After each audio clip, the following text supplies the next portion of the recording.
ကျွန်တော်ကတမိုင်းတစ်လျှောက်အသုံးမဝင်ဆုံးအဆင့်စွမ်းရည်ကိုနိုးထားခဲ့တဲ့ဒီစွမ်းရည်ရဲ့နာမည်က refresh ဖြစ်တဲ့ဒီစွမ်းရည်ကကျွန်တော်ပတ်လက်1မီတာအတွင်းမှာရှိတဲ့တက်ရှိမဟုတ်တဲ့အရာဝတ္ထုတွေကိုမူလအခြေအနေတိုင်းပြန်ဖြစ်သွားအောင်လုပ်ပေးနိုင်တယ်ဒါပေမဲ့လက်တွေမှာတော့စာအုပ်ကို refresh လုပ်လိုက်ရင်လည်းစာအုပ်ပဲဖြစ်နေတယ်တုပ်ပွားကို refresh လုပ်လိုက်ရင်လည်းတုပ်ပွားပဲဖြစ်နေတယ်ဘာမှထူးမခြားနားတဲ့စွမ်းရည်လိုပဲထင်ရတယ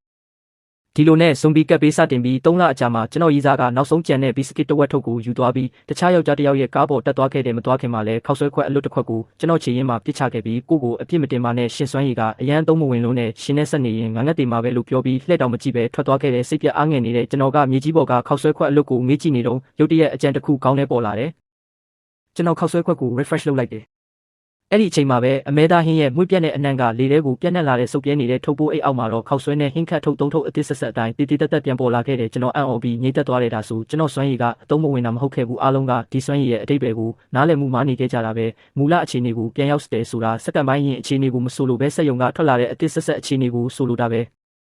ခောက်ဆွဲခွက်အလို့ရဲ့မူလအခြေအနေကမဖွင့်ရသေးတဲ့ခောက်ဆွဲခွက်အသစ်ဆက်ဆက်ဖြစ်နေတာပဲကျွန်တော်ရင်ခုန်တန်ကမြန်လာတဲ့ဒါဟာကြောက်လို့မဟုတ်ဘူးအရန်စိတ်လှုပ်ရှားပြီးပျော်ရွှင်လုံးလို့ပဲကျွန်တော်လူရဲ့ဖြက်စီခံထားရတဲ့စတိုးဆိုင်တစ်ဆိုင်လုံးကိုလှည့်ကြည့်လိုက်တဲ့စင်းတွေပေါ်မှာဖောက်ထားတဲ့မုတ်ထုတ်တွေတောက်ရည်ဘူးအလွတ်တွေနေရာအနှံ့ပြန့်ကျဲနေတဲ့တခြားသူတွေအတွက်တော့အဲ့ဓာတွေကအမိုက်တက်တက်ပဲဒါပေမဲ့ကျွန်တော်အတွက်တော့အဲ့ဒီအမိုက်တွေအားလုံးဟာအစုံမရှိတဲ့ရတနာတိုက်ကြီးဖြစ်နေပြီခောက်ဆွဲပြုတ်ဖို့ရေကိုကျွန်တော်လွယ်တကူမကြိုခဲ့ပါဘူးကပေးကာလာမှာအစားအစာအနှံ့ကမလိုလားအပ်တဲ့အာယုံဆိုင်မှုတွေကိုဆွဲဆောင်နိုင်ပါတယ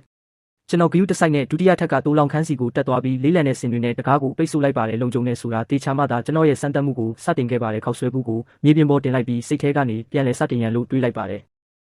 ယ်ကျွန်တော်ရှိကဘူးခုံကတိတိတတာကိုတုံခါသွားပြီးချက်ချင်းဆိုသလိုပဲအသစ်ဆက်ဆက်ခောက်ဆွဲဘူးတပူပေါ်လာပါတော့တဲ့ထက်လုံးမဲ့ကျွန်တော်စိတ်လှုပ်ရှားမှုကိုမနှဲထိန်ချုပ်ရင်အဲ့ဒါကိုထက်ခါလုပ်ခဲ့ပါတယ်10မိနစ်အကြာမှာတော့ချက်ချင်းစားခောက်ဆွဲဘူးအခု60ပါတယ်တောင်ပိုးလိုပုံကိုကျွန်တော်စုပုံနိုင်ခဲ့ပါပြီကျွန်တော်စွမ်းရည်မှာ10စက္ကန့်စောင့်ဆိုင်ချိန်ခိုးတောင်းရှိပြီးအဲ့ဒါကကျွန်တော်ခောက်ဆွဲတွေကိုအကန့်အသတ်မရှိရနိုင်တယ်ဆိုတာကိုပြသနေပါတယ်အဲ့ဒီနောက်အနီးနားကရေဘူးတပူကိုကျွန်တော်ကြည့်လိုက်ပါတယ်ပြန်လဲစတင်ရန်ချက်ချင်းဆိုသလိုပဲ900မီလီလီတာပါတဲ့တန့်စင်ပြီးသားရေဘူးတပူပေါ်လာခဲ့ပါတယ်မြေပြင်ပေါ်ကစေးတက်တာလေးကိုကျွန်တော်ကြည့်လိုက်ပါတယ်ပြန်လဲစတင်ရန်အသစ်ဆက်ဆက်စေးတက်တာတစ်ခုကျွန်တော်လက်ထဲမှာပေါ်လာပါတယ်ကျွန်တော်အသက်ရှူတန်တွေမြန်လာခဲ့ပါတယ်အစားအစာရေဆေးဝါးတွေပါ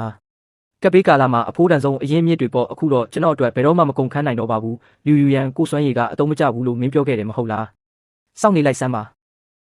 တနေ့ကျရင်မင်းတူးထောက်ပြီးတောင်းပန်ရမယ့်အချိန်လာရလိမ့်မယ်အကျွင်းကြံလေးတွေပေးဖို့လာတောင်းပန်ရလိမ့်မယ်နောက်ထပ်3ရက်တိုင်ကျွန်တော်ကိုတူလောင်ခန်းထဲမှာတောက်ခတ်ထားခဲ့ပါတယ်တူလောင်ခန်းထဲကအမိုက်ပုံတွေကကျွန်တော်ရဲ့ကုန်ကျန်းတွေဖြစ်လာခဲ့ပါတယ်အာလူကျော်ကိုကီချိုချင်စားလို့ရတာမှန်သမျှပေါ့အဲ့ဓာတွေကိုတစ်တာကြီးတွေဖြစ်လာအောင်ကျွန်တော်ပြန်လဲစတင်ပေးလိုက်ပါတယ်အချိုရည်တွေနဲ့ရေဘူးတွေကထောက်တချမ်းကိုပြည့်သွားစေပါတယ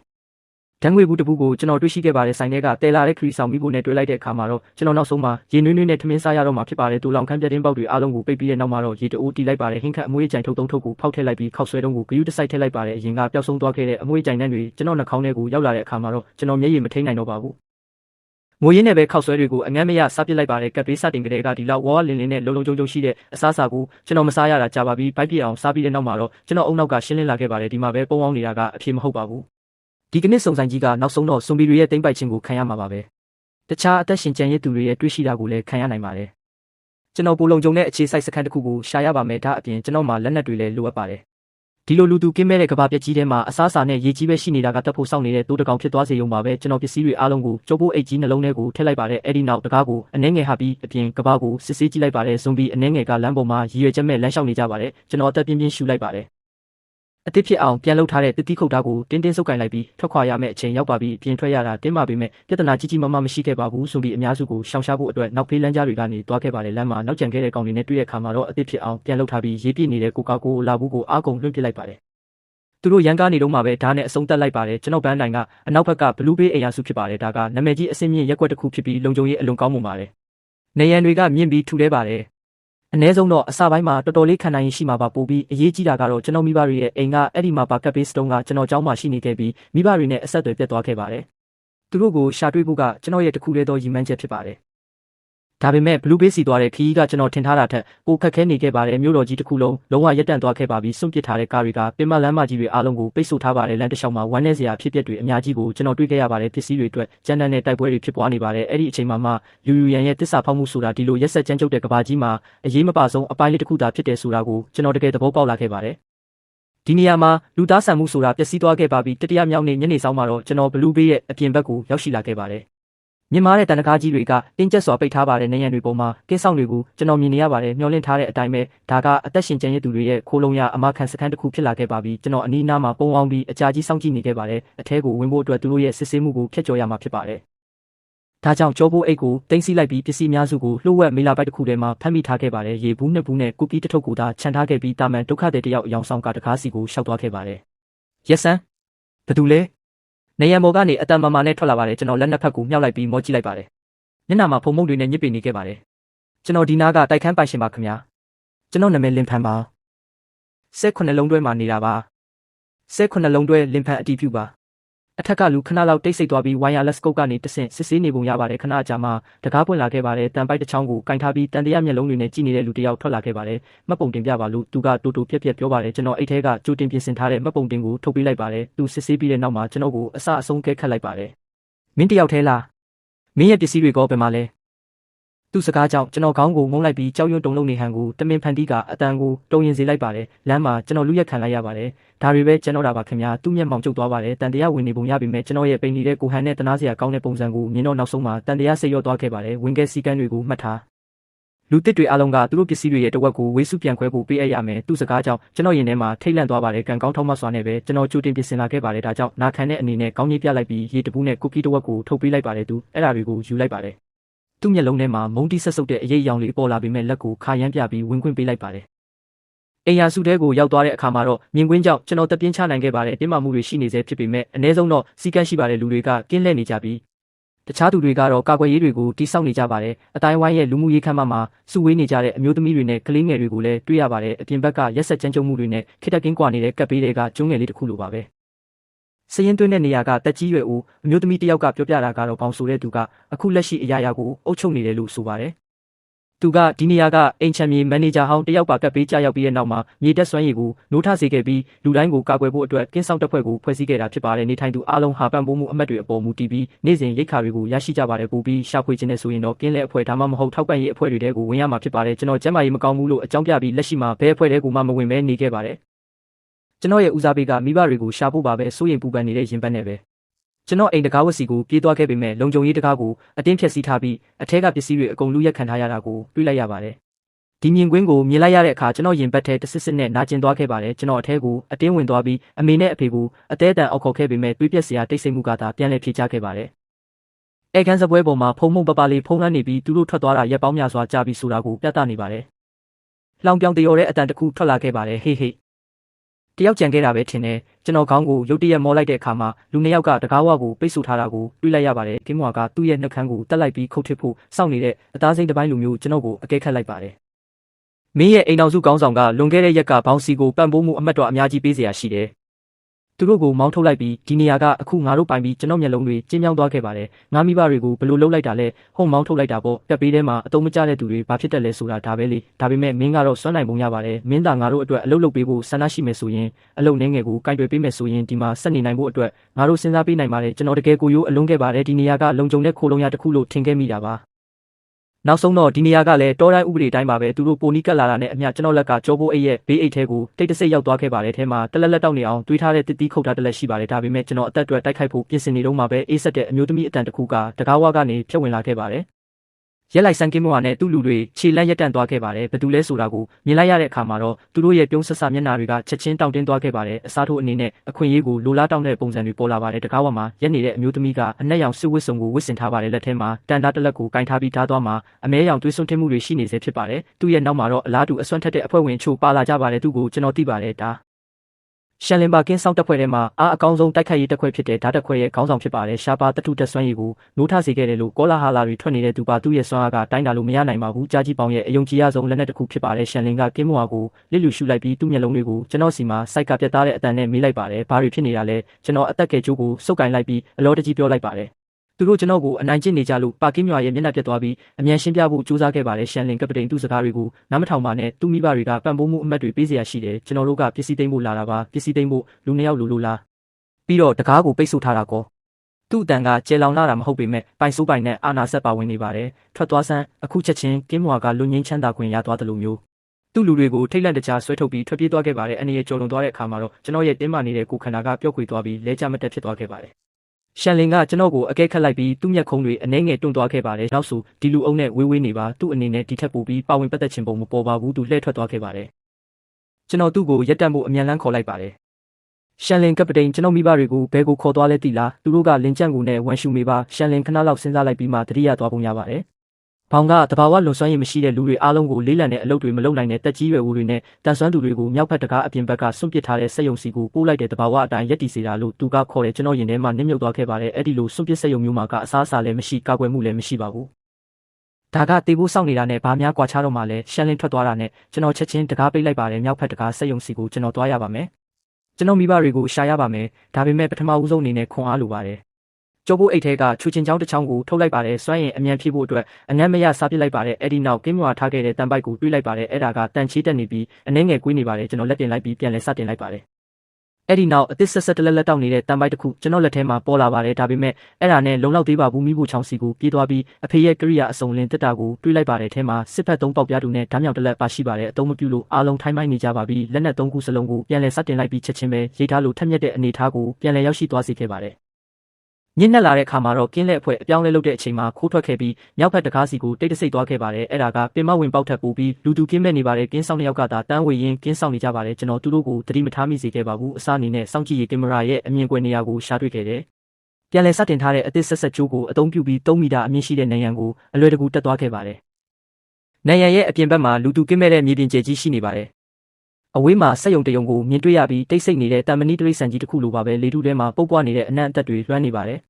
မောင်မိုက်တဲ့နေရာတွေမှာဇွန်ဘီတွေရဲ့အော်ဒန်တွေထွက်ပေါ်နေပါတယ်တန်ပိုက်ကိုတင်းတင်းဆုပ်ကင်ပြီးကိုကိုင်းကစက်ယုံစီကိုအမြန်သွားခဲ့ပါတယ်ဒါပေမဲ့စက်ယုံနဲ့နီးလေလေဇွန်ဘီတွေပုံများလေလေပါပဲပြိုကျနေတဲ့နေရန်တစ်ခုရဲ့နောက်မှာပုံအောင်နေခဲ့ပါတယ်စက်ယုံဝင်ပေါက်မှာဇွန်ဘီအကောင်ရည်အနည်းဆုံး1ဒါဇင်လောက်စုဝေးနေကြပြီးစူညံတန်တွေကြောင့်ဆွဲဆောင်ခံထားရပါတယ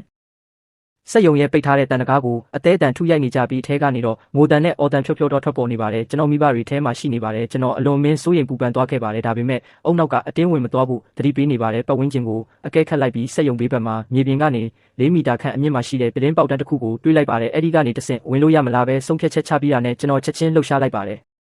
ကြောက်တုံးတုံးကိုယူလိုက်ပြီးအဝေးကစွန့်ပစ်ထားတဲ့ကားတစ်စီးစီကိုအစွမ်းကုန်လွှင့်ပစ်လိုက်ပါတယ်လေကာမန်ကိုထိမှန်သွားပြီးစူညံတဲ့အတန်ထွက်ပေါ်လာပါတယ်မျောလင်းထားတဲ့အတိုင်းပဲဝင်ပေါက်ကဇွန်ဘီတွေအဲ့ဒီစီကိုအာယုံရောက်သွားပြီးကိုလေးလေးလန်လန်နဲ့လှည့်ကအတန်လာရစီကိုရှောက်သွားခဲ့ကြပါတယ်အခွင့်အရေးကိုအသုံးချပြီးစက်ယုံနေရန်စီကိုကျွန်တော်ပြေးသွားခဲ့ပါတယ်ကြောပိုးအိတ်ထဲကကျိုးတစ်ချောင်းကိုထုတ်လိုက်ပြီးတစ်ဖက်ကိုတောင်တက်တန်ကွင်းနဲ့ချီနှောင်လိုက်ပါတယ်အာကုံလွှင့်ပစ်လိုက်ပါတယ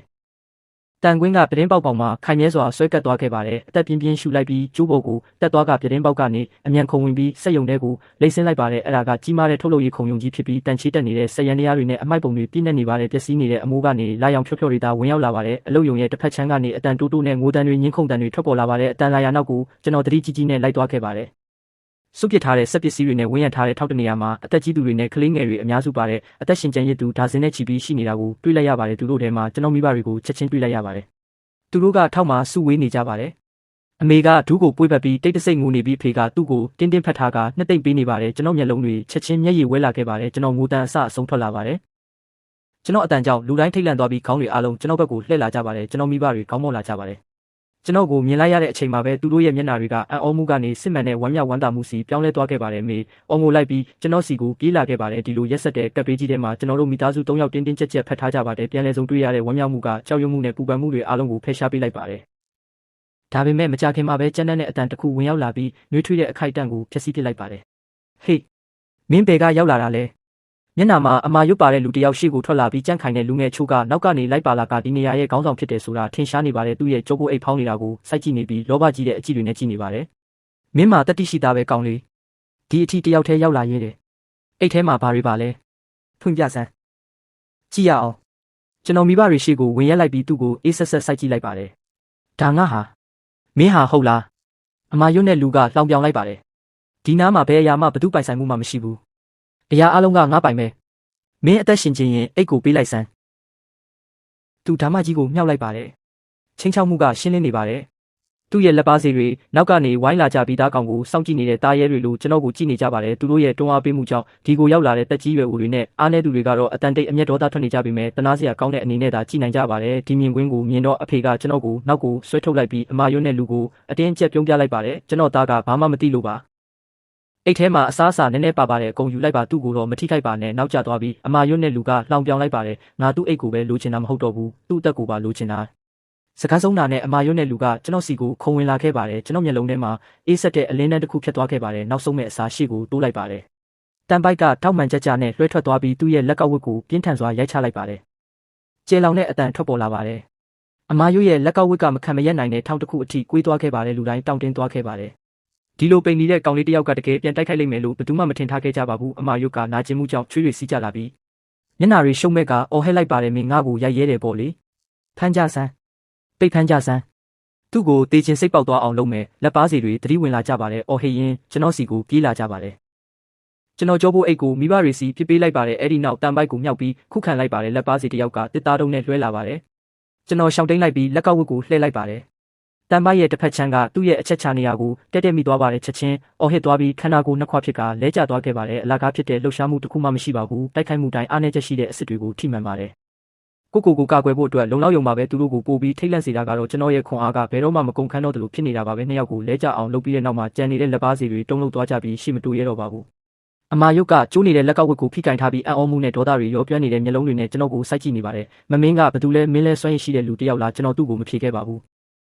အေးဆက်တဲ့အကြည့်နဲ့သာစိုက်ကြည့်နေခဲ့ပါတယ်ဒီလတွေအတွင်းကပ်ပေးကြောင်းကျွန်တော်ခံစားခဲ့ရတဲ့ဆင်းရဲဒုက္ခတွေအားလုံးကဒီခိုက်တန်းမှာစစ်မှန်တဲ့အမျက်ဒေါသအဖြစ်တောက်လောင်လာခဲ့ပါတယ်ထွက်သွားမဟုတ်ရင်တေးမဲကျွန်တော်ရဲ့ရက်စက်မှုကလူတိုင်းကိုတုံ့လုံးသွားစေခဲ့ပါတယ်အမာရွတ်ရဲ့မျက်နှာပြတ်သွားခဲ့ပါတယ်ဒီလောက်အနေအများတဲ့လူနဲ့ရန်ဖြစ်ရမယ်လို့သူမထင်ထားခဲ့ပါဘူးဒါပေမဲ့အခြေအနေကတင်းမာနေတော့မှပဲရုတ်တရက်ဆက်ယုံရဲ့တန်တကားကြီးကနားကွဲမတက်အတန်ကြီးနဲ့ပွတ်ထွက်သွားခဲ့ပါတယ်ဒုတိယအကြိမ်တတိယအကြိမ်ဆက်တိုက်ထွက်ပေါ်လာပါတယ်အဲ့ဒီအခါမှာလူအုပ်ကြီးထိတ်လန့်တကြားအော်ဟစ်ကြပါတယ်အပြင်ဘက်ကဇွန်ဘီတူတကားကိုဖျက်ဆီးနေကြပါပြီဘာတွေဖြစ်နေတာလဲဘာလို့ဇွန်ဘီတွေရုတ်တရက်ယူးကြောင်ကြောင်ဖြစ်နေကြတာလဲကြောက်ရွံ့မှုတွေကတောမီလိုပြန့်နှံ့သွားခဲ့ပါတယ်အမာရွတ်မှာအဲ့ဒီအတွက်အချိန်မရှိတော့ပါဘူးလက်ပါစီအချို့နဲ့အတူသူတို့ရဲ့ကိုယ်ခန္ဓာတွေနဲ့အမိုက်တွေကိုအသုံးပြုပြီးရိုင်နေတဲ့တကားကိုအသေးအတန်ထိန်းထားကြပါတယ်ဒါပေမဲ့ဇွန်ဘီတွေကအယမ်းများပါတယ်တကားကရိုက်ချက်တွေကြောင့်အကြီးကျယ်ပုံစံပြတ်သွားပြီးတော့ခလောက်ကဖိအားကြောင့်အတန်မီလာကပြူကြတော့မဲ့အနေအထားကိုရောက်နေပါတယ်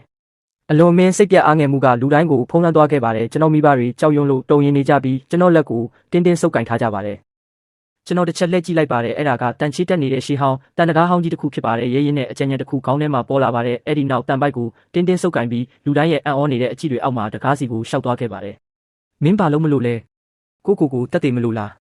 းတကားကိုထိန်းထားတဲ့လက်ပါစီတယောက်ကကျွန်တော်ကိုအော်ဟစ်ပါတယ်ကျွန်တော်သူ့ကိုလစ်လူရှုလိုက်ပြီးအေးဆက်နေတဲ့တန်မဏိမျက်နှာပြင်ပေါ်ကိုလက်ဝါးကိုဓာတ်ရိုက်တင်လိုက်ပါတယ်အဲ့ဒီနောက်လူတိုင်းမယုံကြည်နိုင်စွာကြည့်နေကြစင်မှာပဲအံ့ဖွယ်မှုတစ်ခုဖြစ်ပေါ်လာခဲ့ပါတယ်အဲ့ဒီပုံစံပြတ်နေတဲ့ရိုက်နှက်ခံထားရတဲ့တန်တကားကြီးကအချိန်တွေပြန်လှည့်သွားတယ်လို့မျိုးဖြည်းဖြည်းချင်းညင်ညာသွားပြီးကွေးကောက်နေတဲ့ဘောင်တွေတောင်တိုးတိုးတုတ်တုတ်ဖြစ်သွားခဲ့ပါတယ်စက္ကန့်ပိုင်းတွင်းမှာပဲတလက်လက်တောက်နေတဲ့တန်မဏိတကားကြီးတစ်ခုသူတို့ရှေ့မှာပေါ်လာပါတော့တယ်ဇွန်ဘီတွေရဲ့တိုက်ခိုက်မှုကိုခံရတဲ့အခါမှာတကားကခိုင်မာစွာရက်တည်နေပြီးအတန်တိုးတိုးလေးတွေသာထွက်ပေါ်လာပါတယ်အလုံးယုံတစ်ခုလုံးတေမင်းလိုတိတ်ဆိတ်သွားခဲ့ပါတယ်လူတိုင်းကျွန်တော်ကိုအမမတက်နိုင်ပဲစိုက်ကြည့်နေကြပါတယ်အမာရွတ်ရဲ့ပါဆက်အဟောင်းသားဖြစ်သွားပြီးကျိုးနေတဲ့လက်ကဝတ်ကိုတောင်မေ့သွားခဲ့ပါတယ်ကျွန်တော်ကိုလက်ညှိုးထိုးပြီးတုံယူနဲ့ပြောလိုက်ပါတယ်မင်းရဲ့စွမ်းရည်ကပြင်ဆင်တာလားကျွန်တော်ရှင်းပြဖို့အချိန်မရှိပါဘူးလက်ကိုပြန်ရုပ်သိမ်းလိုက်ပြီးသူ့ကိုအေးဆက်ဆက်အကြည့်နဲ့ကြည့်လိုက်ပါတယ်ခွန်အားဆိုတာကပ်ဘေးကာလမှာတခုလေးသောတန်ဖိုးရှိတဲ့ငွေကြေးဖြစ်ပါတယ်ကျွန်တော်ရဲ့အခုနကရက်စက်မှုနဲ့ဒီအံ့ဩဖွယ်ပြတ်သားမှုကြီးကအမာရွတ်ရဲ့ဆုံးဖြတ်ချက်ကိုလုံးဝဖျက်ဆီးပစ်လိုက်ပါပြီသူကျွန်တော်ကိုကြည့်လိုက်တဲ့အခါမှာသူ့မျက်လုံးထဲမှာလောဘတွေမရှိတော့ပါဘူးနှက်ဆိုင်ပြီးနာကျင်စရာကောင်းတဲ့ကြောက်ရွံ့မှုတွေသာရှိပါတော့တယ်ကျွန်တော်ဘသူ့ကိုရန်စမိမှန်းမသိလို့ပါဂုံတရေရှိတဲ့လူကြီးမင်းခင်ဗျာကျေးဇူးပြုပြီးဒါကိုစိတ်မနာပါနဲ့ကျွန်တော်ဘာမှမပြောခဲ့ပါဘူးကျွန်တော်မိဘတွေစီကိုရှောက်သွားခဲ့ပါတယ်အမေကကျွန်တော်ကိုကြည့်လိုက်ပြီးသူ့မျက်လုံးတွေထဲမှာရှုပ်ထွေးနေပါတယ်ဂုံယူမှုစိုးရိမ်ပူပန်မှုပြီးတော့သူ့သားကိုသူမမှတ်မိတော့ဘူးလားဆိုတဲ့ပုံစံမျိုးပေါ့ကျွန်တော်သူ့လက်ကိုစုပ်ကင်လိုက်ပြီးစိတ်ချရတဲ့အကြည့်နဲ့ကြည့်လိုက်ပါတယ်အမေစိတ်မပူပါနဲ့သားရှိပါတယ်အဲ့ဒီနောက်ကြီးမားတဲ့ကြောပိုးအိတ်ထဲကနေရေနွေးကြိုထမင်းဘူးတပူဝက်ဦးချောင်းနဲ့ရေဘူးတပူကိုထုတ်လိုက်ပြီးသူတို့ကိုပေးလိုက်ပါတယ်အမေအဖေအရင်စားလိုက်ကြပါဦးအစားအစာအနှံကလူတိုင်းရဲ့အာယုံကိုချက်ချင်းဖန်ဆားသွားခဲ့ပါတယ်ဖခင်သခင်တိလောက်အောင်အနက်ခံခဲ့ရတဲ့အသက်ရှင်ကျန်ရစ်သူတွေကကျွန်တော်မိဘတွေရဲ့လက်ထဲကအစားအစာကိုတရွေးမျိုးချရင်းနဲ့စိုက်ကြည့်နေကြပါတယ်သူတို့ရဲ့မျက်လုံးတွေမှာအလွန်အမင်းစာလောင်မှုတိတ်မှုတွေပြည့်နေနေပါတယ်အမာရွတ်နဲ့သူ့အဖွဲ့သားတွေလည်းမျက်လုံးမခွာနိုင်ဖြစ်နေကြပါတယ်အစားအစာကရွှေထက်တန်မိုးရှိတဲ့ကပ်ပေးကာလာမှာကျွန်တော်ရဲ့ပုံများမှုကတကားကိုပြင်တာထက်တောင်ပိုပြီးအံ့အားသင့်သွားစေခဲ့ပါတယ်ပြီးသွားတဲ့အခါမှာအမာရွတ်စီကိုပြန်လှည့်လာခဲ့ပါတယ်ဒီနေ့ကစပြီးဒီနေရာကိုငါအုပ်ချုပ်မယ်ကျွန်တော်အတန်ကကျေလောင်လာတာမဟုတ်ပေမဲ့လူတိုင်းရှင်းရှင်းလင်းလင်းကြားလိုက်ရပါတယ်အမာရွတ်ရဲ့မျက်နှာတုံးသွားခဲ့ပါတယ်နောက်ဆုံးတော့သူရှုံးနေကြောင်းဝန်ခံကခေါင်းငုံသွားခဲ့ပါတယ်စက်ယုံအမာခံစခန်းကိုတိမ့်ပိုက်ရတာကျွန်တော်ထင်ထားတာထက်ပိုပြီးချုံးမွေ့ခဲ့ပါတယ် လွှမ်းမိုးနိုင်တဲ့ခွန်အားနဲ့မကုန်ခန်းနိုင်တဲ့ပစ္စည်းတွေကြောင့်အမာယိုရဲ့အာနာတေးသေးလေးကချက်ချင်းပြိုကွဲသွားခဲ့ပါတယ်သူတို့ကိုကျွန်တော်မမောင်းထုတ်ခဲ့ပါဘူးကပ်ပေးကာလမှာလူတွေဆိုတာလည်းအရင်မြစ်တစ်ခုပါပဲသူတို့ကိုကင်းဆောင်တာနဲ့ဇွန်ဘီရှင်းလင်းရေးတာဝန်တွေပေးလိုက်ပါတယ်အစားအစာနဲ့ထောက်ပံ့ရေးတွေကိုတော့ကျွန်တော်ကင်တွယ်ပါမယ်နေ့တိုင်းကိုပိုင်ခန်းထဲမှာတောက်ခတ်ထားပြီးစရင်စစ်နေဟန်စောင်းကားအမှန်တကယ်တော့အစားအစာတွေကိုတက်နိုင်သမျှမြင်မြန်ထုတ်လုပ်နေခဲ့ပါတယ်နေ့စဉ်သုံးကုန်ပစ္စည်းတွေဖုံးကာမိသွားတာနဲ့လက်ဆက်တဲ့ပစ္စည်းတွေအသီးသီးလူတိုင်းရှိမှပေါ်လာခဲ့ပါတယ်အဲ့ဒီအချိန်ကစပြီးသူတို့ရဲ့အကြည့်တိုင်းကလေးစားမှုတွေအပြည့်ပါပဲကျွန်တော်မှာအာကာသစွမ်းရည်ရှိပြီးပစ္စည်းအမြောက်များတင်စီထားတယ်လို့သူတို့အားလုံးထင်နေကြပါတယ်အစားအစာအလုံးအလောင်းနဲ့လုံခြုံတဲ့ခိုလုံရရှိလာတဲ့အခါမှာအသက်ရှင်ကျန်ရစ်သူတွေဖြည်းဖြည်းချင်းပြန်လည်အသက်ဝင်လာကြပါတယ်ကျွန်တော်ရဲ့စီမံခန့်ခွဲမှုအောက်မှာစွန့်ပစ်စက်ယုံကြီးတစ်ခုလုံးစနစ်တကျနဲ့ဖွံ့ဖြိုးလာခဲ့ပါတယ်အမေနဲ့အဖေကကျွန်တော်ရဲ့လက်ရည်လက်တတွေဖြစ်လာကြပြီးလူတွေကိုစီမံခန့်ခွဲဖို့နဲ့ရိတ်ခါခွဲဝေပေးဖို့ကူညီပေးခဲ့ကြပါတယ်တခြားသူတွေကြားမှာသူတို့ရဲ့ဂုဏ်သိက္ခာနဲ့ဂုဏ်ယူမှုကိုပြန်လည်ရရှိခဲ့ကြပါတယ်သူတို့ရဲ့စိတ်ဓာတ်တွေနေ့စဉ်မြင့်မားလာခဲ့ပါတယ်အရာရာတိုင်းတိုးတက်ကောင်းမွန်လာခဲ့ပါတယ်ဒါပေမဲ့တခုတည်းသောအရာကကျွန်တော်ကိုစိတ်ပူစေစေဖြစ်ပါတယ်အဲ့ဒါကတော့ဘလူးဘေးအိမ်ယာစုဖြစ်ပါတယ်အိမ်ချမ်းမြေမန်နေဂျာပေါင်ကကျွန်တော်မိဘတွေလိုကာကွယ်ဆောက်ရှောက်စရာမရှိတဲ့တက်ကြီးရွယ်အိုတွေကိုမောင်းထုတ်ခဲ့ပြီးသူတို့ဘာသာရက်တည်စေခဲ့ပါတယ်အဲ့ဒီအတွက်သူ့ကိုကျွန်တော်လက်တော့ပြန်ရပါမယ်ဒါအပြင်ဘလူးဘေးရဲ့ကာကွယ်ရေးနဲ့နေထိုင်မှုအခြေအနေတွေကဒီပြိုပြက်နေတဲ့စက်ယုံထက်အများကြီးပိုသာပါတယ်စက်ယုံထဲမှာတွေ့ရတဲ့စွန့်ပစ်စကူတာအချို့ပေါ်မှာပြန်လည်စတင်ရေးစွမ်းရည်ကိုအသုံးပြုပြီးအပြည့်အဝအားသွင်းကအသစ်ဆက်ဆက်အတိုင်းဖြစ်လာစေခဲ့ပါတယ်အသစ်ဆက်ဆက်ကာကွယ်ရေးဝတ်စုံတွေအုပ်ထုပ်တွေနဲ့တန်မဏိဖိနက်တွေကိုလည်းထုတ်လုပ်ခဲ့ပါတယ်လက်နက်တွေအတွက်ဆိုရင်တော့တန်ပိုင်းနဲ့တူတွေအပြင်စက်ယုံကတန်မဏိတွေကိုယူပြီးထက်မြက်တဲ့လမ်းတွေဖြစ်ပြုလုပ်ခိုင်းခဲ့ပါတယ်အိမ်ချမ်းမြေမန်နေဂျာပေါင်ကကျွန်တော်မိဘတွေလိုကာကွယ်ဆောက်ရှောက်စရာမရှိတဲ့တက်ကြီးရွယ်အိုတွေကိုမောင်းထုတ်ခဲ့ပြီးသူတို့ဘာသာရက်တည်စေခဲ့ပါတယ်အဲ့ဒီအတွက်သူ့ကိုကျွန်တော်လက်တော့ပြန်ရပါမယ်ဒါအပြင်ဘလူးဘေးရကာကွယ်ရေးနဲ့နေထိုင်မှုအခြေအနေတွေကဒီပြိုပြက်နေတဲ့စက်ယုံထက်အများကြီးပိုသာပါတယ်ကျွန်တော်မိဘတွေနဲ့ကျွန်တော်ကိုယုံကြည်အားကိုးတဲ့သူတို့အတွက်စစ်မှန်တဲ့အိမ်တစ်လုံးကိုပေးချင်ပါတယ်ဘောင်းနဲ့ရှင်းလင်းရမယ့်အချိန်ရောက်ပါပြီတစ်ပတ်အကြာမှာတော့လိုအပ်တာတွေအားလုံးကိုပြင်ဆင်ပြီးပါပြီအယောက်20နဲ့ဘလူးဘေးစီကိုအင်တိုက်အားတိုက်ထွက်ခွာခဲ့ကြပါတယ်မြောက်ဖက်တကားကိုရောက်တဲ့အခါမှာနေရန်ပေါ်ကကင်းဆောင်တွေကျွန်တော်တို့ကိုတွေ့သွားကြပါတယ်လက်နက်အပြည့်စုံတဲ့အဖွဲ့ကိုမြင်လိုက်ရတော့သူတို့တောင်းတင်းသွားကြပါတယ်ကင်းမွာမင်းတို့ကိုမောင်းထုတ်လိုက်တာမဟုတ်ဘူးလားဘာလာလုပ်တာလဲကင်းမြွာကအခုတော့ကျွန်တော်ရဲ့တစ္ဆာရှိတဲ့လူဖြစ်နေပါပြီမမက်ရက်လိုက်ပြီးကျေလောင်ပြတ်သားတဲ့အတန်နဲ့ဖြေလိုက်ပါတယ်ငါတို့ဘောင်နဲ့စကားပြောစရာရှိလို့လာတာစကားပြောစရာမင်းတို့ကလားကင်းဆောင်ရေမောလိုက်ပါတယ်ကျွန်တော်ကားပေါ်ကနေဆင်းလာပြီးအရှိဆုံးကိုရှောက်သွားကအေးအေးဆေးဆေးပြောလိုက်ပါတယ်ဘောင်ကိုသွားပြောလိုက်ပါလင်ဖန်ပြန်လာပြီလို့ကင်းဆောင်ကကျွန်တော်ကိုမသိပေမဲ့အဖွဲရဲ့အလဲဘိုးမှာရှိနေတာကိုမြင်တော့အရေးပါတဲ့လူဖြစ်မယ်ဆိုတာခံမှန်းမိပါတယ်ခဏတာရက်တန့်သွားပြီးနောက်မှာဝိုင်ယာလက်စကုတ်ကိုယူလိုက်ပြီးအထက်ကိုတင်ပြလိုက်ပါတယ်မကြခင်မှာပဲဘလူးဘေးရဲ့မြောက်ဘက်တကားပွင့်လာခဲ့ပါတယ်။ဘောင်ကကင်းဆောင်တစ်ဖွဲ့ရဲ့ကပတိန်ဟောင်းရှန်လင်အပါဝင်လူအုပ်ကြီးနဲ့အတူထွက်လာခဲ့ပါတယ်။ဘောင်ကအသက်40ကျော်ကိုလုံးထွားထွားနဲ့မျောမြင်မရှိမမာနာကြီးတဲ့မျက်လုံးတွေရှိတဲ့လူဖြစ်ပါတယ်။ကျွန်တော်တို့အဖွဲ့ကိုမြင်လိုက်ရတဲ့အခါမှာအထူးသဖြင့်အသစ်ဆက်ဆက်ဝစ်စုံတွေနဲ့ထက်မြက်တဲ့ပုံစံကိုမြင်တော့သူ့မျက်လုံးထဲမှာအံ့ဩမှုနဲ့လောဘတွေဖြစ်ပြေးသွားခဲ့ပါတယ်ဟေ့။ညီငယ်လင်ဖန်မတွေ့ရတာကြပြီ။ဘဲကယတနာတိုက်ကိုတွေ့လာတာလဲဘောင်ပိုတွေမပြောတော့ဘူး။ကျွန်တော်လူတွေကိုဘလူးဘေးထဲပြောင်းထည့်ခြင်းတဲ့ပေါင်ကရေစရာအကောင်းဆုံးအရာကိုကြားလိုက်ရတယ်လို့မျိုးဟာဟာတိုက်ပြီးရေမောလိုက်ပါတယ်ညီငယ်မင်းတတိရှိရဲ့လားငါဘလူးဘေးအတွက်တိုက်ခိုက်ခဲ့တာမင်းကိုဘာလို့ဝင်ခွင့်ပေးရမှာလဲဒီဟာနဲ့ပေါ့ကျွန်တော်လက်ကိုတစ်ချက်ခောက်လိုက်ပါတယ်ကျွန်တော်နောက်ကနေအမာရွတ်ကတစ်တာတလုံးကိုထုတ်လာပါတယ်ဖွင့်ပြလိုက်တဲ့အခါမှာတစိမ့်ခတ်ထားတဲ့ဖိတိတ်ထားတဲ့ကုကီအပြည့်ပါဝင်နေပါတယ်ပေါင်ရဲ့ရေမောတန်ချက်ချင်းရက်တန်သွားခဲ့ပါတယ်သူ့နောက်ကကင်းဆောင်တွေအားလုံးအံ့အားသင့်သွားကြပါတယ်ဘလူးဘေးမှာခိုင်မာတဲ့ကာကွယ်ရေးတွေရှိပေမဲ့လူများလေစားသုံးမှုများလေပါပဲအစားအစာကအမြဲတမ်းရှားပါနေခဲ့ပါတယ်သူတို့ရဲ့နေ့စဉ်ရိတ်ခါကမုံမဲတစုံတစတာဖြစ်ပါတယ်ဒီအစားအစာတွေဘယ်ကရတာလဲဘယ်ကရလဲဆိုတာသိဖို့မလိုပါဘူးအဖြေတစ်ခုပဲလိုတယ်ငါတို့လက်တွဲမှာလားမတွဲဘူးလားဘောင်ရဲ့မျက်လုံးတွေတုံသွားခဲ့ပါတယ်ဘာလိုမျိုးပူပေါင်းဆောင်ရွက်မှုမျိုးကိုပြောတာလဲရိုးရိုးလေးပါငါလူတွေဝင်မယ်အစားအစာရဲ့အစိပ်ပိုင်းကိုငါတို့ပေးမယ်လုံခြုံရေးကိုမင်းတို့ကင်တွယ်မယ်ဒီနေရာကိုအတူတူစီမံခန့်ခွဲမယ်ဘောင်ရဲ့မျက်နှာမဲမောင်သွားခဲ့ပါတယ်ညီငယ်မင်းတောင်းဆိုတာအယမ်းများနေပြီငါကဒီစခန်းရဲ့ခေါင်းဆောင်ပါဘလို့လုပ်ပြီးအမည်မသိကောင်လေးတယောက်နဲ့အာနာကိုတူတူခွဲဝေနိုင်မှာလဲဒါကငါရဲ့အခြေအနေပဲမင်းမသဘောတူရင်တော့ငါတို့အတင်းတိုက်ဝင်မယ်တင်းတိုက်ဝင်မယ်ဟုတ်လားဟာဟာဟာအယောက်20နဲ့လားရှန်လင်းအမိတ်ပေးလိုက်တာနဲ့ရှန်လင်းနဲ့သူ့နောက်ကဓာတ်တက်ခွဲတစ်ခဲနဲ့ထွက်လာကြပါတယ်လူသက်ချင်စိတ်တွေချက်ချင်းလွှမ်းမိုးသွားခဲ့ပါတယ်ဓာတ်တက်ခွဲကဘလူးဘေးရဲ့အဓိကလက်နက်ဖြစ်ပါတယ်အဖွဲ့ဝင်တိုင်းကတိုက်ပွဲအတွေ့အကြုံရှိတဲ့စွမ်းရည်ရှင်တွေဖြစ်ကြပါတယ်ကျွန်တော်လူတွေချက်ချင်းတင်းမာသွားကြပါတယ်ကျွန်တော်တယောက်တည်းသာတည်ငြိမ်နေစေဖြစ်ပါတယ်တစ်ချိန်ကကျွန်တော်ကိုကူညီခဲ့မှုတဲ့အမျိုးသမီးရှန်လင်ကိုကြည့်လိုက်ပါတယ်သူလည်းကျွန်တော်ကိုကြည့်နေပြီးသူ့မျက်လုံးတွေထဲမှာတိကျင်စိတ်နဲ့အံ့ဩမှုတွေပေါ်လာပါတယ်ရှန်လင်ကပတိန်ငါတို့ဝင်လို့မရဘူးလို့မင်းလဲထင်လို့လားရှန်လင်ခဏလောက်တိတ်ဆိတ်သွားပြီးမှပြောလာခဲ့ပါတယ်မစ္စတာလင်မင်းရန်အားကောင်းပါတယ်ဒါပေမဲ့ဘလူးဘေးမှာကင်းဆောင်200ရှိတယ်အတင်းတိုက်ဝင်တာကမင်းအတွက်ကောင်းမှာမဟုတ်ပါဘူးသူ့စကားကဖော်ရွေတဲ့သတိပေးချက်တစ်ခုဖြစ်ပါတယ်ဘောင်ကအောင်နိုင်သူလို့ပြုံးပြလိုက်ပါတယ်ကြားလိုက်လား ကန်ကိုမဆန်းနဲ့မင်းရဲ့အစားအစာတွေအကုန်ပေးလိုက်ဒါမှမင်းနဲ့မင်းမိဘတွေကိုတာမန်နေထိုင်သူတွေအနေနဲ့ဒီမှာနေခွင့်ပေးဖို့ငါစဉ်းစားပေးမယ်မင်းရဲ့လူတွေအတွက်ကတော့ရောက်လာတဲ့နေရာကိုပြန်လွှတ်လိုက်ပါအဲ့ဒါကသူ့ရဲ့အဖြေဖြစ်ပါတယ်ကျွန်တော်ပစ္စည်းတွေအကုန်ယူပြီးကျွန်တော်လူတွေကိုဖယ်ရှားပစ်တာပေါ့ဘလောက်လိမ္မာပါနဲ့တဲ့နီလန်းလဲကျွန်တော်ပြုံးလိုက်ပါတယ်စကားပြောစရာဘာမှမရှိတော့ဘူးထင်ပါတယ်ညာလက်ကိုဖြည်းဖြည်းချင်းမြောက်လိုက်ပြီးသူတို့ရဲ့နောက်ဖက်ကအိမ်ယာစုတဲကအမြင့်ဆုံးတိုက်ခန်းကြီးကိုထောက်ပြလိုက်ပါတယ်သူတို့ကိုကြည့်လိုက်ပြီးဖြည်းဖြည်းချင်းနဲ့ရှင်းရှင်းလင်းလင်းပြောလိုက်ပါတယ်နောက်ဆုံးအခွင့်အရေးပေးမယ်ငါ့ကိုဝင်ခွင့်ပေးမဟုတ်ရင်အဲ့ဒီတိုက်ကြီးပျောက်သွားအောင်လုပ်ပြမယ်ကျွန်တော်စကားကြောင့်ဒီနေရာကကြောက်စရာကောင်းအောင်တိတ်ဆိတ်သွားပြီးအဲ့ဒီနောက်နားကွဲမတက်ရေမောတန်တွေထွက်ပေါ်လာပါတယ်ဘောင်ကမျက်ရည်ကျမတက်ရေမောလိုက်ပါတယ်ရှန်လင်ကြားလိုက်လားဒီနှစ်အတွက်ငါကြားဘူးသမျှထဲမှာအရေးအဆုံးပဲဒါပေမဲ့ရှန်လင်ကမရေခဲ့ပါဘူးကျွန်တော်ကိုစိုက်ကြည့်နေပြီးမျက်လုံးတွေကအလွန်အမင်းလေးနဲ့နေပါတယ်သူ့မှာကျွန်တော်နောက်ပြောင်နေတာမဟုတ်ဘူးဆိုတဲ့ခံစားချက်ရှိနေပါတယ်မျက်နှာပေါ်ကအပြုံးကိုဖယ်ရှားလိုက်ပြီးရေတွက်ချင်းကိုစတင်လိုက်ပါတယ်ဘောင်ရဲ့မျက်နှာပေါ်ကအပြုံးတောင့်တင်းသွားခဲ့ပါတယ်လူတိုင်းရဲ့ရေမောတန်တွေရက်တန့်သွားခဲ့ပါတယ်တစုံတရာမမှန်တော့ဘူးဆိုတာကိုခံစားလာရပြီးတယောက်နဲ့တယောက်ကြည့်နေကြပါတယ်အဲ့ဒီရဝန်းအထက်30တိုက်ကဘလူးဘေးအိမ်ယာစုရဲ့အထိမ်းမတိုက်ဖြစ်ပြီးကင်းဆောင်တွေရဲ့မိသားစုအများစုနေထိုင်ရဖြစ်ပါတယ်တလို့ရောက်တဲ့အခါမှာဘောင်ကနောက်ဆုံးတော့အော်ဟစ်လိုက်ပါတော့တဲ့လှည့်စားတာတွေကိုရက်လိုက်စမ်းသူ့ကိုဖြုတ်ချစမ်းဒါပေမဲ့နောက်ကျသွားခဲ့ပါပြီရေတွက်လို့ပြီးသွားတဲ့စက္ကန့်မှာပဲကျွန်တော်စွမ်းရည်ကိုထုတ်ဖော်လိုက်ပါတယ်လက်လန်းမိတဲ့နေရာကဘယ်ရာကိုမှမရည်ရွယ်ပဲစွမ်းရည်ရဲ့အကွာဝေးကိုအဆုံးဆုံးအထိအပြေးအဝတွန်းထုတ်လိုက်ပါတယ်အလံတရာအဝေးကကြီးမားတဲ့တိုက်ကိုရည်ရွယ်ပြီးပြန်လဲစတင်ရန်လို့စိတ်ထဲမှာတွေးလိုက်ပါတယ်ကဘာကြီးတစ်ခုလုံးတိတ်ဆိတ်သွားတယ်လို့ပါပဲကြောက်ရွံ့နေတဲ့ရာပေါင်းများတဲ့မျက်လုံးတွေရှိမှအဲ့ဒီအထက်30တိုက်ကြီးကမကောင်းတဲ့ TV အချက်ပြမှုလို့တုံခါလာပြီးအရန်ကြီးချွေရင်းလာခဲ့ပါတယ်သူ့ရဲ့ပုံတံကဝိုးတဝါနဲ့ပျောက်ကွယ်လာပြီးစက္ကန့်ပိုင်းအတွင်းမှာပဲတိုက်နဲ့အထက်ကအရာအလုံးလေထဲမှာလုံးဝပျောက်ကွယ်သွားခဲ့ပါတယ်အခြေခံအုတ်မြစ်တာကြံရိတ်ခဲ့ပြီးဘာမှမရှိခဲ့ဘူးတလို့ပါပဲလူတိုင်းရဲ့မျက်နှာတွေတောင့်တင်းသွားပြီးအံ့ဩမှုနဲ့ဖော်ပြလို့မရတဲ့ကြောက်ရွံ့မှုတွေကြောင့်ဗလာဖြစ်သွားခဲ့ပါတယ်ဘောင်ရဲ့လူတွေလုံးဝပြိုကွဲသွားခဲ့ပါတယ်လက်နက်တွေကိုပစ်ချလိုက်ပြီးကပ်ဘေးကနေထွက်ပြေးတယ်လို့မျိုးအသီးသီးအော်ဟစ်ကထွက်ပြေးသွားခဲ့ကြပါတယ်ပေါင်ကိုယ်တိုင်မြေပြင်ပေါ်ပြစ်လဲကျသွားပြီးမျက်နှာတွေဖြူဖက်ဖြူရောဖြစ်ကနှုတ်ခမ်းတွေတုံရင်နေပြီးစကားတခုမှမထွက်နိုင်တော့ပါဘူးသူ့ရဲ့အဖိုးတန်ရောက်နေရပါတယ်ကင်းဆောင်တစ်ဖွဲ့ချက်ချင်းပျက်စီးသွားခဲ့ပါတယ်ရှန်လင်နဲ့သူ့နောက်ကဓာတ်တက်ခွဲကတော့မပြိုကွဲသွားပေမဲ့မျက်နှာတိုင်းမှာအံ့ဩမှုနဲ့ကြောက်ရွံ့မှုတွေသာရှိပါတော့တ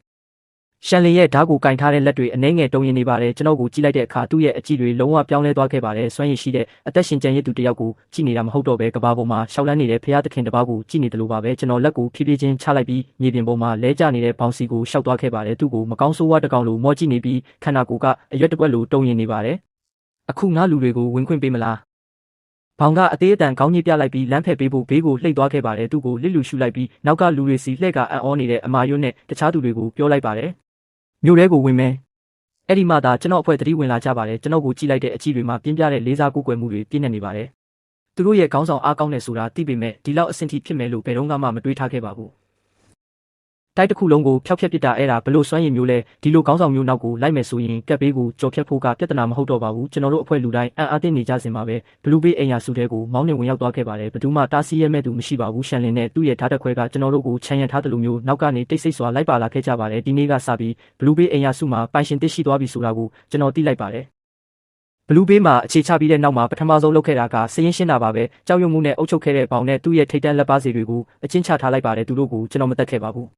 သူတို့ရဲ့စွမ်းရည်တွေကိုသာဖယ်ရှားပစ်ခဲ့ပါတယ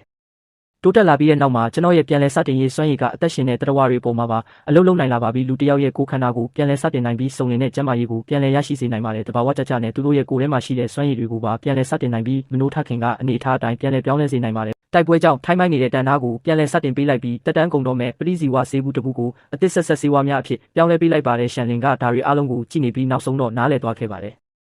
ကျွန်တော်စွမ်းရည်ကအကာသစွမ်းရည်လည်းမဟုတ်ပါဘူးပြင်ဆင်တာလည်းမဟုတ်ပါဘူးသူမနားလည်နိုင်တဲ့တဘာဝတရားရဲ့ဥပဒေတစ်ခုလိုပါပဲအခြေခံဥပဒေတွေကိုထိတွေ့နိုင်တဲ့နှက်ဆိုင်တဲ့စွမ်းအားတစ်ခုဖြစ်ပါတယ်သူအကြာကြီးတိတ်ဆိတ်နေပြီးမှကျွန်တော်ကိုဥညွတ်လိုက်ပါတယ်ဓာတ်တက်ခွဲဒီနေ့ကစပြီးရှင်ပေးတဲ့အမိန့်မှန်သမျှကိုလိုက်နာပါမယ်ဓာတ်တက်ခွဲကိုကျွန်တော်ဘက်မှာရရှိလိုက်တာနဲ့ဘလူးဘေးအိမ်ယာစုကိုကျွန်တော်အမှန်တကယ်ထိန်းချုပ်နိုင်ခဲ့ပါပြီစီကံအစ်စ်တွေချမှတ်ခဲ့ပါတယ်စွမ်းရည်ရှိသည်ဖြစ်စေမရှိသည်ဖြစ်စေအလုပ်လုပ်တဲ့သူတိုင်းအစားအစာရရှိပါတယ်မကုန်ခန်းနိုင်တဲ့ပစ္စည်းတွေနဲ့အတူသူတို့ကိုအမြန်နိုင်ယူနိုင်ခဲ့ပါတယ်တစ်ချိန်တည်းမှာပဲရက်ွက်ထဲကပြဿနာရှာတဲ့သူတွေအားလုံးကိုရှင်းလင်းပစ်ခဲ့ပါတယ်ကျွန်တော်ရဲ့စီမံခန့်ခွဲမှုအောက်မှာဘလူးဘေးကလုံးဝပြောင်းလဲသွားခဲ့ပြီးဖွံ့ဖြိုးတိုးတက်လာကအသက်ဝင်လာခဲ့ပါတယ်အမေနဲ့အဖေရဲ့မျက်လုံးတွေထဲမှာဂုဏ်ယူမှုနဲ့ကျဉ်းနှံ့မှုတွေပြည့်နေနေတာကိုတွေ့ရပါတယ်ကျွန်တော်စွမ်းရည်ကတကယ်တမ်းဘာလဲဆိုတာကိုသူတို့ဘယ်တော့မှမမေးခဲ့ပါဘူးသူတို့သိတာကသူတို့သာကြီးပြင်းလာပြီဆိုတာပါပဲပြီးတော့လူတိုင်းအားကိုးလို့ရတဲ့သူဖြစ်လာပြီဆိုတာကိုပေါ့အခြေစိုက်စခန်းချုံမွေးစွာလက်ပတ်နေပြီဆိုတာနဲ့ပို့ပြီးနှက်ဆိုင်တဲ့အရာတစ်ခုကိုစဉ်းစားလာခဲ့ပါတယ်ကျွန်တော်စွမ်းရည်ရဲ့အလွန်ဆုံးအကန့်အသတ်ကဘာလဲချက်ချင်းစားခောက်ဆွဲကိုပြန်လည်စတင်ခဲ့ပါတယ်တိုက်ကြီးတွေကိုပြန်လည်စတင်ခဲ့ပါတယ်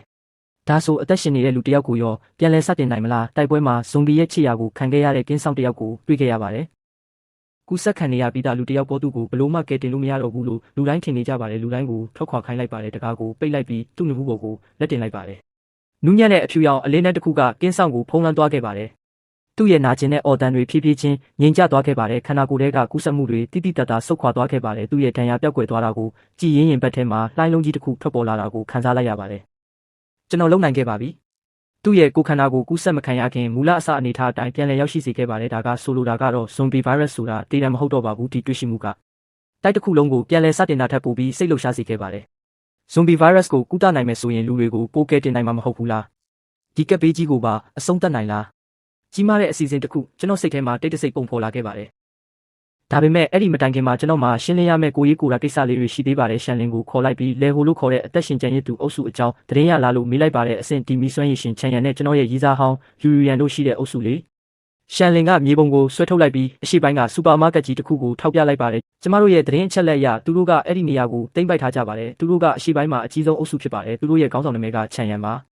ါအဆင့်ထိတ်တန်းမီးစွမ်းရည်ရှင်ဖြစ်ပါတယ်ကျွန်တော်မျက်လုံးတွေထဲမှာအေးဆက်တဲ့အလင်းတန်းတစ်ခုဖြတ်သွားခဲ့ပါတယ်မနှက်ဖြန်ငါတို့အိမ်နီးနားချင်းစီအလဲသွားကြမယ်နောက်တစ်နေ့မှာတော့ရှန်လင်နဲ့ဓာတ်တခွဲကိုသာခေါ်လာခဲ့ပါတယ်ကျွန်တော်ပြင်ဆင်ထားတဲ့တန်ချက်ကရင်းနဲ့အဲ့ဒီစူပါမားကတ်ကြီးစီဓာတ်ရိုက်မောင်းနှင်သွားခဲ့ပါတယ်အဲ့ဒီနေရာကခိုင်မာတဲ့ခံတပ်တစ်ခုဖြစ်ပြောင်းလဲသွားခဲ့ပါပြီလက်နက်ကင်ကင်းဆောင်တွေကနေရန်တွေမှာတန်းနေပါတယ်ကျွန်တော်တို့ရောက်လာတာနဲ့ချက်ချင်းတင်းမာသွားကြပါတယ်နာမည်ကိုပြောပါရှန်လင်ကားပေါ်ကနေကိုထုတ်ပြီးအော်ဟစ်လိုက်ပါတယ်လန်ဘေးအခြေစိုက်စခန်းကလင်ဖန်ပါ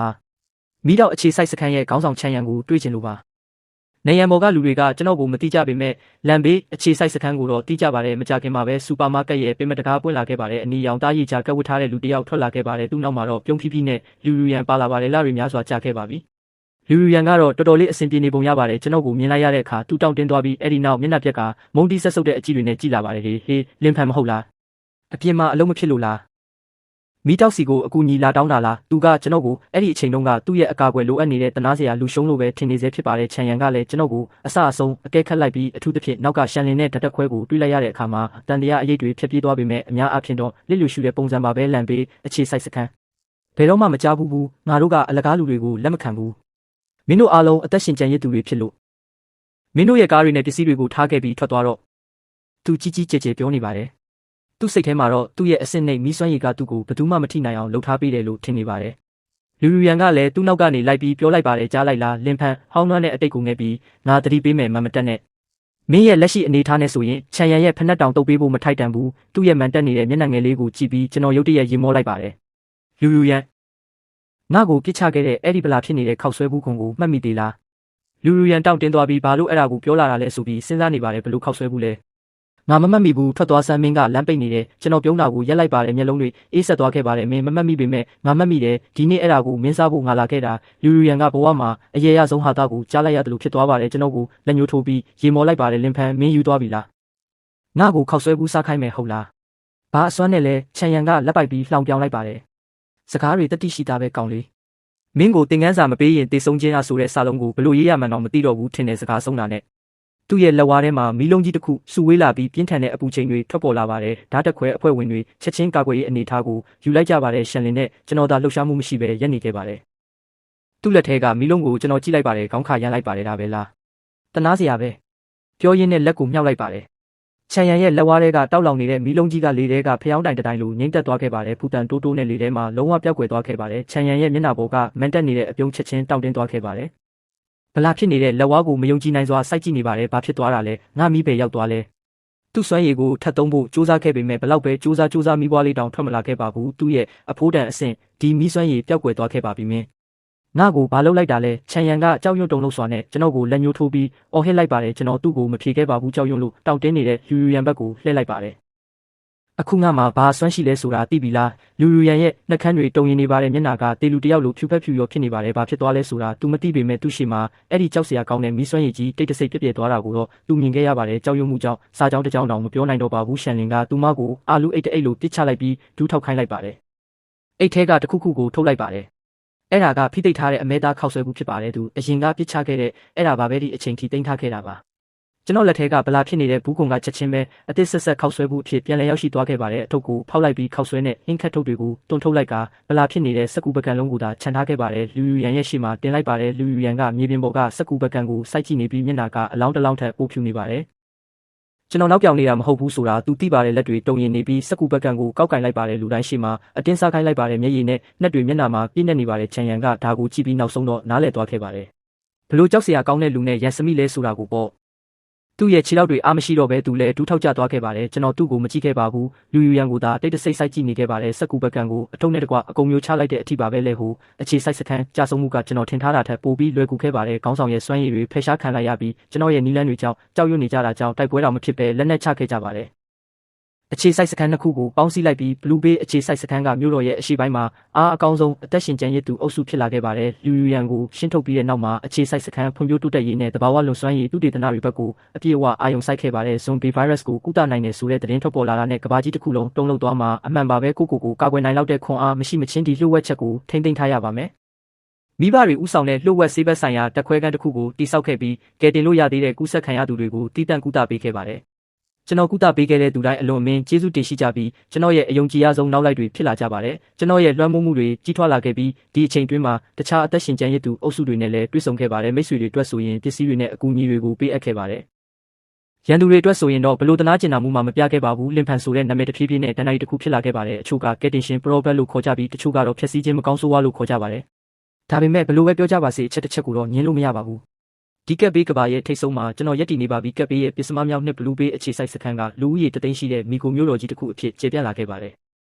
ပြည်စုံတဲ့ကာကွယ်ရေးစနစ်ကိုပိုင်ရက်တည်နိုင်တဲ့စိုက်ပျိုးရေးနဲ့ပြန်လည်တည်ဆောက်ထားတဲ့လူမှုရေးစည်းကမ်းတွေရှိပါတယ်ဒီမှာလူတွေပြန်ပြီးပြုံးလာကြပါပြီဒီမျိုးရဲ့ဖန်တီးရှင်နဲ့အဆောင်ရှောက်အနေနဲ့ကျွန်တော်လူထုရှေ့မှာရှာရှာပပပဲထွက်ပေါ်လေးရှိပါတယ်အချိန်များစုကတော့မြို့လေကအမြင့်ဆုံးတုံးပေါ်မှာပဲအကုန်ဆုံးခဲ့ပြီးကိုလက်နဲ့တည်ဆောက်ခဲ့တဲ့မြို့ကိုငေးကြည့်နေခဲ့ပါတယ်ကျွန်တော်စွမ်းရည်တွေလည်းမှတ်မိစရာမရှိအောင်ကြီးထွားလာခဲ့ပါပြီအမြင်အာရုံထဲမှာရှိတဲ့အရာမှန်သမျှကိုပြန်လည်စတင်ဖို့အတွက်ရုပ်ပိုင်းဆိုင်ရာထိတွေ့မှုမလိုအပ်တော့ပါဘူးမြေကွက်လက်တွေကိုပြန်လည်စတင်ပြီးတီးနှံစိုက်ပျိုးလို့ကောင်းတဲ့မြေစီလွှာအဖြစ်ပြောင်းလဲနိုင်ပါပြီညဉ့်ညမ်းနေတဲ့ရေတွေကိုပြန်လည်စတင်ပြီးတန့်စင်တဲ့ရေအဖြစ်ပြောင်းလဲနိုင်ပါပြီကျွန်တော်စွမ်းအားကစစ်မှန်တဲ့ဖရာသခင်တစ်ပါးနဲ့နီးစပ်လာနေပါပြီရှန်လင်ကအခုခါမှာမျောလင်းချက်မျိုးတော်ရဲ့အမြင့်ဆုံးတက်မှုဖြစ်လာခဲ့ပါပြီကျွန်တော်နောက်မှာရက်နေပြီးနောက်ဆုံးပေါ်တိုးတက်မှုတွေကိုတင်ပြနေပါတယ်ခေါင်းဆောင်အနောက်ဘက်ကအုပ်စုချင်းကပ်လာနေပါပြီညံရည်ရှိတဲ့အဆင့်မူကွဲစုံပြီးတကောင်ပါတခုချင်းစီမှာမြို့တစ်မြို့လုံးကိုဖျက်ဆီးပစ်နိုင်တဲ့စွမ်းအားရှိပါတယ်အဲ့ဒီစကားကြောင့်ကျွန်တော်အကြည့်တွေအဝေးကိုထိုးဖောက်သွားခဲ့ပါတယ်တန်းနဲ့ချီတဲ့ဇွန်ဘီတွေရဲ့အမဲရောင်ဒီရေကြီးကကောင်းကင်တဲ့နေကိုဖုံးလွှမ်းနေတာကိုမြင်လိုက်ရပါတယ်အဲ့ဒီအလဲဘဟုမှာတော့အယိုးပလင်ပေါ်မှာထိုင်နေပြီးအဆင့်ဇွန်ဘီကဘရင်တစ်ပါးလိုထိုင်နေပါတယ်သူလဲကျွန်တော်ကြည့်နေတာကိုခန်းစားမိပုံရပါတယ်သူ့ရဲ့သွေးနီရောင်မျက်လုံးတွေကလေထဲမှာကျွန်တော်ကိုစိုက်ကြည့်နေပါတယ်မိုင်ယာပေါင်းများစွာကိုဖျက်ကျော်လာတဲ့ကြောက်စရာကောင်းတဲ့စိတ်ပိုင်းဆိုင်ရာဖိအားကကျွန်တော်စီကိုတန်တန်မတ်မတ်ဝင်ရောက်လာခဲ့ပါတယ်ရှန်လင်းမြည်တွားလိုက်ပြီးမျက်နှာတွေဖြူဖက်ဖြူရောဖြစ်သွားခဲ့ပါတယ်ဒါပေမဲ့ကျွန်တော်လက်ကိုခါရမ်းလိုက်တာနဲ့အဲ့ဒီဖိအားကမိခိုးလိုပျောက်ကွယ်သွားခဲ့ပါတယ်အစင်းသင်းဖြစ်ပြီလားရှန်လင်အသက်ပြင်းပြင်းရှူလိုက်ပါတယ်သူ့မျက်လုံးတွေတည်ငြိမ်နေပါတယ်မျောလင်းချက်မျိုးတော်ကရှင်တဲ့အတူအဆုံးထိရက်တည်သွားမှာပါကျွန်တော်ပြုံးလိုက်ပြီးခေါင်းခါရမ်းလိုက်ပါတယ်မဟုတ်ဘူးငါတို့တရားမှာမဟုတ်ဘူးသူ့ဘက်ကိုလှည့်လိုက်ပြီးဒီမျိုးကလူတိုင်းကိုကြည့်လိုက်ပါတယ်ဒီကပ်ပေးကြီးအခုပြီးဆုံးသွားပါပြီမျောလင်းချက်မျိုးတော်ကနေတယောက်တည်းထွက်လာခဲ့ပါတယ်မျိုးရိုးပေါ်မှာရက်နေပြီးကောင်းကင်နဲ့မြေကြီးကိုမျိုးချတော့မဲ့ဇွန်ဘီဒီရေကြီးကိုရင်ဆိုင်လိုက်ပါတယ်မြို့ထဲမှာတော့လူတသိန်းရှိတဲ့နိုင်ငံသားတွေကကြီးမားတဲ့ဖန်သားပြင်တွေကနေကျွန်တော်ကိုကြည့်နေကြပါတယ်သူတို့စိုးရိမ်နေကြတယ်ကြောက်နေကြတယ်ဒါပေမဲ့အားလုံးထပ်ပိုပြီးယုံကြည်နေကြပါတယ်အဆင့်ဇွန်ဘီရဲ့အော်တန်ကသူတို့ရဲ့ဝိညာဉ်တွေကိုဖျက်ဆီးပစ်တော့မလို့ပါပဲအထူးတိုက်ခိုက်မှုကိုစတင်ဖို့အုပ်စုကိုအမိန့်ပေးနေပါတယ်ဖြည်းဖြည်းချင်းလက်နှစ်ဖက်ကိုမြှောက်လိုက်ပြီးကဘာကြီးတစ်ခုလုံးကိုဖက်ကနဲ့ပွေ့ဖက်လိုက်တယ်လို့ပါပဲလူတိုင်းထင်ကြတာကကဘာကိုဖျက်ဆီးမဲ့တိုက်ခိုက်မှုတစ်ခုကိုလုပ်တော့မယ်လို့ပေါ့ဒါပေမဲ့သူတို့မှားသွားကြပါတယ်ကျွန်တော်မျက်နှာပေါ်မှာလူသက်ချင်စိတ်မရှိပါဘူးဂယုဏတရားအနေငယ်သာရှိပါတယ်ကျွန်တော်စွမ်းရည်ကဖျက်ဆီးဖို့အတွက်ဘယ်တော့မှမရည်ရွယ်ခဲ့ပါဘူးပြန်လည်မွေးဖွားဖို့အတွက်ဖြစ်ပါတယ်မျက်လုံးတွေကိုမှိတ်လိုက်ပြီးဘာမှမချန်ထားပဲရှိသမျှအားလုံးကိုထုတ်လွှတ်လိုက်ပါတယ်ဇွန်ဘီတကောင်ကိုရည်ရွယ်တာမဟုတ်ပါဘူးနေရာတစ်ခုတည်းကိုရည်ရွယ်တာမဟုတ်ပါဘူးဒါပေမဲ့အမာရွတ်တွေနဲ့ပြည့်နေတဲ့ကျိုးပဲနေတဲ့တေဆုံးနေတဲ့ကဘာကြီးကိုရည်ရွယ်တာဖြစ်ပါတယ်အချိန်တွေရက်တန့်သွားတယ်လို့ပါပဲစကလုံးတွေနဲ့ဖော်ပြလို့မရတဲ့အလင်းတန်းတစ်ခုနူးညံ့ပြီးမကုံခန်းနိုင်တဲ့အဖြူရောင်အလင်းတန်းတစ်ခုကျွန်တော်စီကနေပောက်ကွဲထွက်လာခဲ့ပါတယ်ကဘာအနှံ့ကိုပြန့်နှံ့သွားခဲ့ပါတယ်အလင်းတန်းထိမှန်သမျှနေရာတိုင်းမှာယူကြောင်ကြောင်ဇွန်ဘီတွေခြေလန်းရက်သွားကြပါတယ်သူတို့ရဲ့ပုတ်ပွားနေတဲ့အသားတွေပြန်ကောင်းလာကြပါတယ်မိုင်းညူနေတဲ့မျက်လုံးတွေရှင်းလင်းလာကြပါတယ်မျက်လုံးတွေကအကြမ်းဖက်မှုနဲ့တွေးဆမှုတွေကရှုပ်ထွေးမှုနဲ့လူသားဆန်မှုစီကိုလမ်းလွဲသွားခဲ့ပါတယ်အလင်းတန်းကမြေပြင်ကိုဖျက်ကျော်သွားခဲ့ပါတယ်ကွဲအပ်နေတဲ့၆တွေ့နေတဲ့မြေပြင်ပေါ်ကနေစိမ့်လန်းတဲ့မျက်ခရမ်းတွေပေါက်လာခဲ့ပါတယ်မိခိုးငွေတွေပျောက်ကွယ်သွားပြီးအချိန်အတန်ကြာမတွေးခဲ့ရတဲ့ရှင်းလင်းပြလဲနေတဲ့ကောင်းကင်ကြီးပေါ်လာခဲ့ပါတယ်အယိုးပလင်ပေါ်မှာထိုင်နေတဲ့အဆင့်ဇွန်ဘီကသူ့ခန္ဓာကိုပြောင်းလဲနေတာကိုကြောက်ရွံ့စွာနဲ့ကြည့်နေပါတယ်ခုခံဖို့ကြိုးစားခဲ့ပေမဲ့တားဆီးလို့မရခဲ့ပါဘူးကဘာဦးကနေဆင်းသက်လာတဲ့မူလစွမ်းအားကြီးဖြစ်ပါတယ် နောက်ဆုံးတော့သူလဲလူသားပုံစံကိုပြန်လည်ရရှိသွားခဲ့ပြီးကိုယ့်လက်ကိုကိုယ်ဗလာဖြစ်စွာစိုက်ကြည့်နေခဲ့ပါတယ်